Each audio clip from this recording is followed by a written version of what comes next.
de repente o sonho da minha juventude. Escondida pelo tempo, mas viva ainda na minha memória.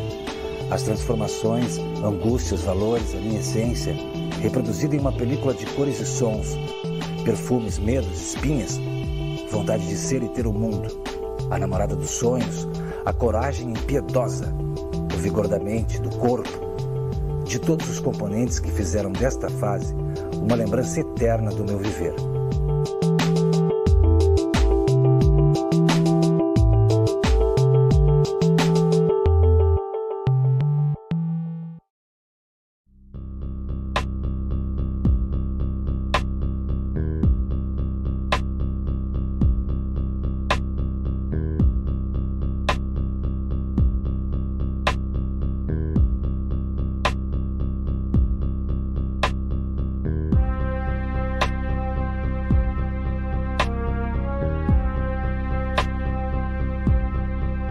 Conceituar a adolescência é uma tarefa relativamente complicada. Se na infância vivenciamos 1001 alegrias e surpresas, a adolescência é a idade das 1001 dúvidas, fase que uma grande maioria de psicólogos associa com a palavra crise. Crise que não é boa nem má, mas sim necessária e fundamental para o desenvolvimento normal da personalidade dos indivíduos. A vontade de viver, a rebeldia, a necessidade de liberdade e independência e o desejo de se expressar moldam agora a personalidade desses jovens, e essas mudanças são iminentes e irreversíveis. Quando a gente se torna adolescente, a gente perde um pouco de credibilidade com os pais, especialmente pelo fator de autoproteção, como eu posso dizer, da fofura que são os filhos. Por exemplo, se você é pequeno, você faz alguma besteira e tem um irmão mais velho, se tu dizer, não foi ele, teus pais vão acreditar em você, não vão acreditar no teu irmão mais velho. Apesar de tu, como mais velho, já ter tido mais responsabilidade, mais fatores nesse caso, teus pais vão dar sempre preferência pro garoto mais novo, que normalmente é o mais protegido pela mãe.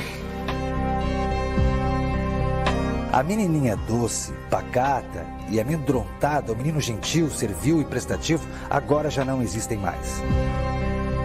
Surge um novo ser que se sobrepõe àquela imagem antiga infantil dominada e dirigida. Um ser que se proclama em alto e bom som independência.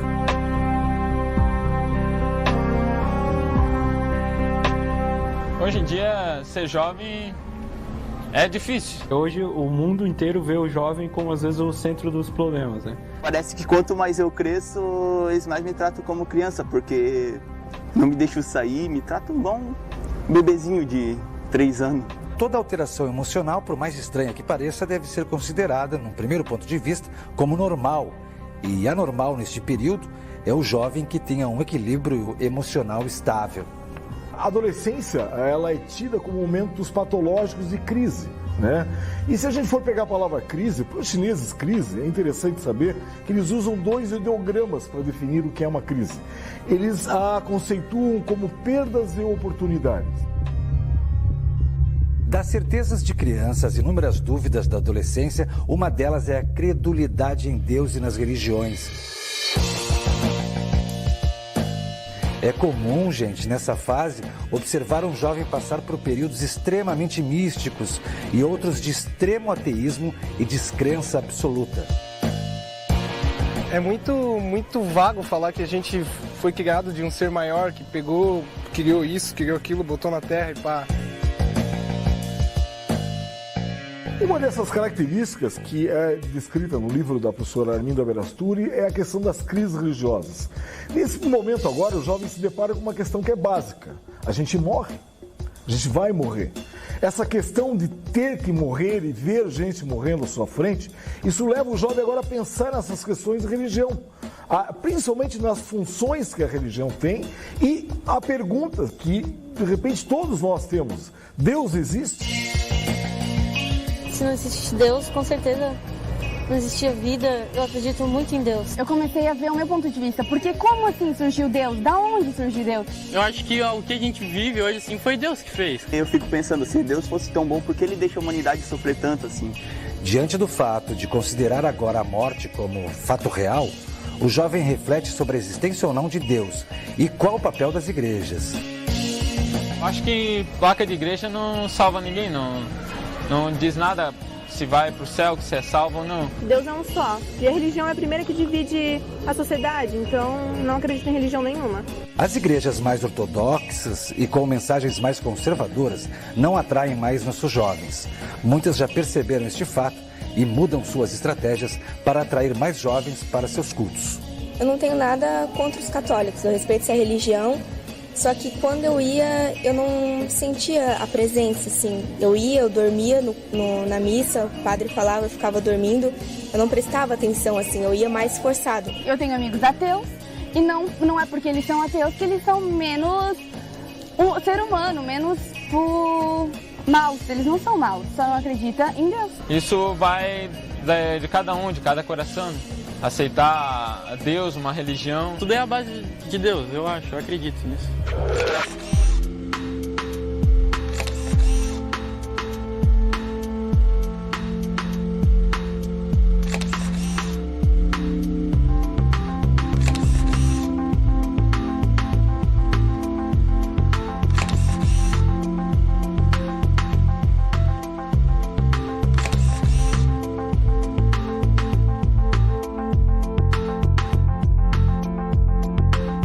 Desde muito cedo amei a solidão.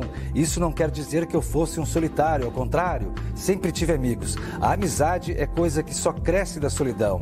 Ela é o encontro de duas solidões, falou Rubens Alves.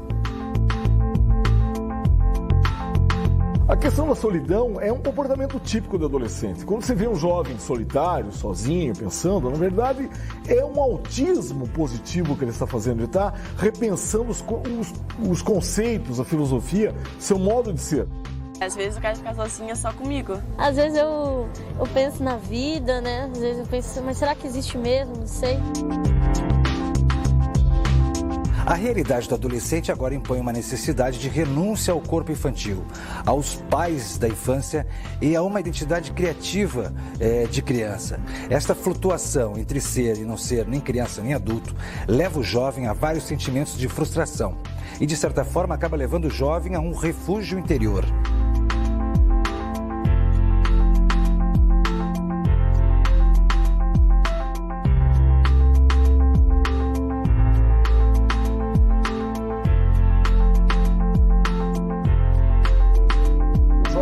Fecha em si mesmo, até para refazer certos conceitos que agora aquele período de infância já não vão mais ser suficientes para poder direcionar ele ou dar uma visão para ele de um caminho a seguir. Aí ele se recolhe em si mesmo e usa esses momentos para refletir sobre a ideologia dele, sobre os pensamentos dele.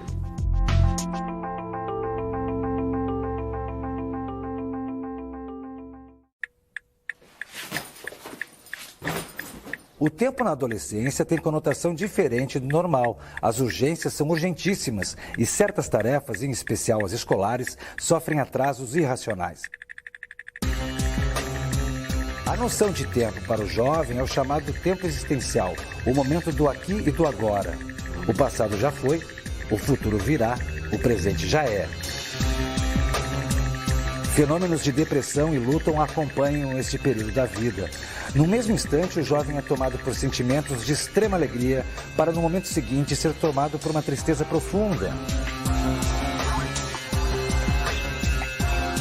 Na adolescência, apesar de continuar percebendo estranhas as tais mudanças de humor, são corriqueiras e normais.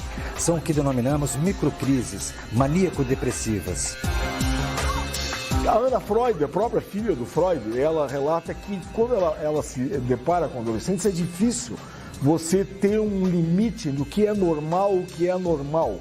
Ela diz que o adolescente, por essas mudanças todas, o normal dele é isso mesmo, é ser rebelde, ser crítico, ter humor variável, e o anormal é aquele adolescente que não apresenta essas características.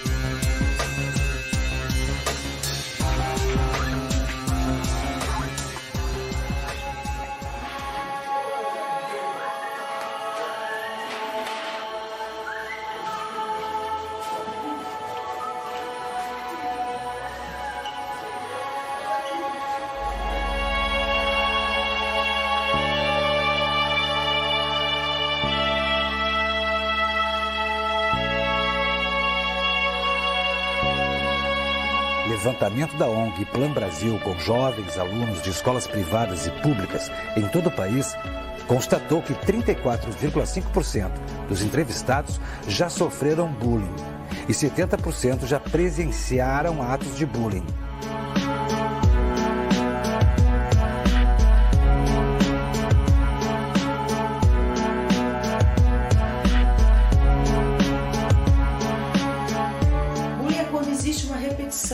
Né? Eu escolhi uma vítima e eu vou atacar aquela vítima. Eu escolhi um grupo e vou atacar aquele grupo. Eu aprendi o que é bullying em 2010 só. E eu sofria de bullying desde a primeira série até a 7ª, por aí. Sempre tem aquele sozinho, aquele gordinho, sozinho, aquele magrinho, sozinho, é sempre assim. Hoje o bullying é considerado crime, então a gente tem que trabalhar desde os pequenininhos. É uma fase realmente complicada e que, se não houver muito amor e muito diálogo, né, num ambiente familiar, aí é muito fácil o descaminho. Eles me botavam nomes, me xingavam e isso é uma coisa que me marcou e vai marcar.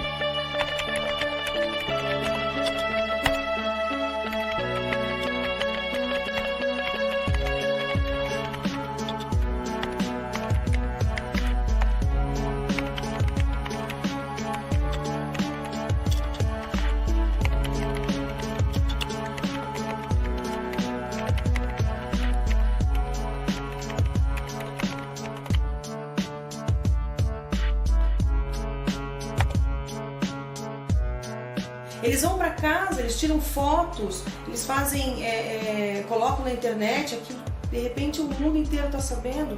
E a vítima, sabendo disso, como é que ela vai se sentir? Esse adolescente que caminha para a criminalidade, ele normalmente não tem uma estrutura em casa, um acompanhamento, uma atenção, né? Porque errar, todo mundo erra.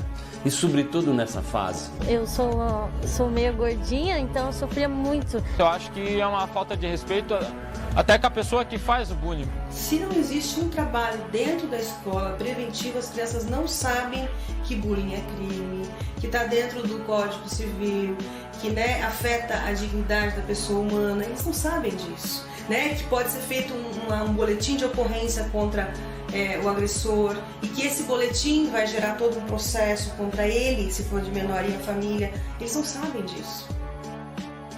Só a escola não deve ser a única responsável pela formação dos nossos jovens, e muito da personalidade deles é reflexo da nossa própria personalidade.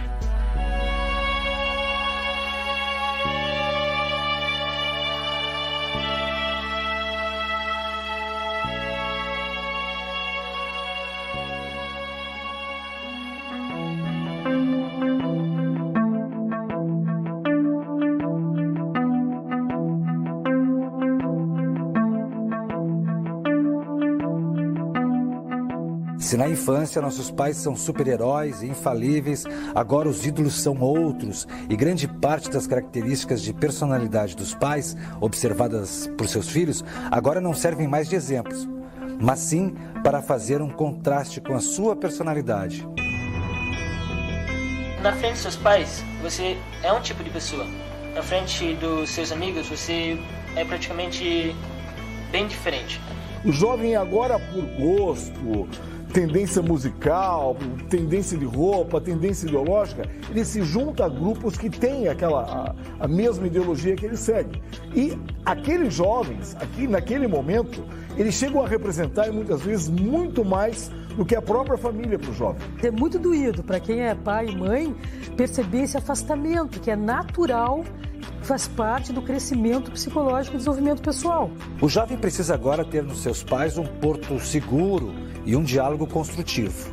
Se a família agora esquece de seus jovens, corre-se o risco de em pouco tempo os pais estarem convivendo praticamente com um estranho dentro de casa. Ver aquele ser que era dependente de ti, né? Tu fazia o nescauzinho dele de manhã, né? Agora o cara some. E às vezes o final de semana inteiro, né? Aí tu liga para saber dele e tá com o celular desligado, né, naturalmente. Então aquela sensação de desprezo que vem, né? Aí que vem a reformulação da identidade materna e paterna.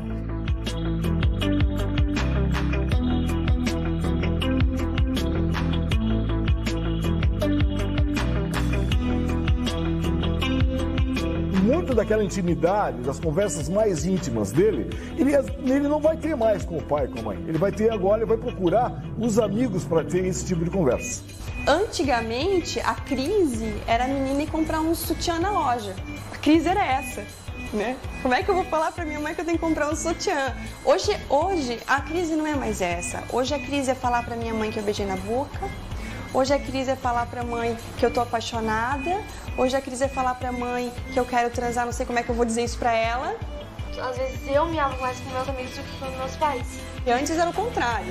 Você fazia o possível pra enterrar o assunto, né? O filho vinha, pai, não, agora não dá. E hoje já é o contrário, você fica cutucando o filho pra ele trazer. E às vezes ele não tá pronto ainda pra isso. A crise na adolescência é, por definição, sistêmica. Envolve toda a família e seus membros. Adolescente, no latim, significa que adoece, a família inteira. Adolescere, em latim, né? Adoecer. Então, todo adolescente, ele causa adoecimento no quadro familiar. E todo adoecimento é febril. E a febre é o indicador para cura. É para resolver. Então, é preciso adoecer para curar. Então, a crise que vem nessa família é para todo mundo viver. Na adolescência, a importância dos outros exacerba se ocorre o fenômeno descrito pelos autores como superidentificação em massa, onde o jovem tem como seu referencial maior de personalidade seu grupo de amigos, que assume neste período da vida uma importância às vezes maior do que a da própria família. Uma mãe e um pai que tenham lidado bem com essa idade, essa juventude bem vivida, bem curtida, bem vivenciada, vai resultar em respostas. E esse pai e essa mãe com certeza vão jogar o filho num mundo bem construtivo.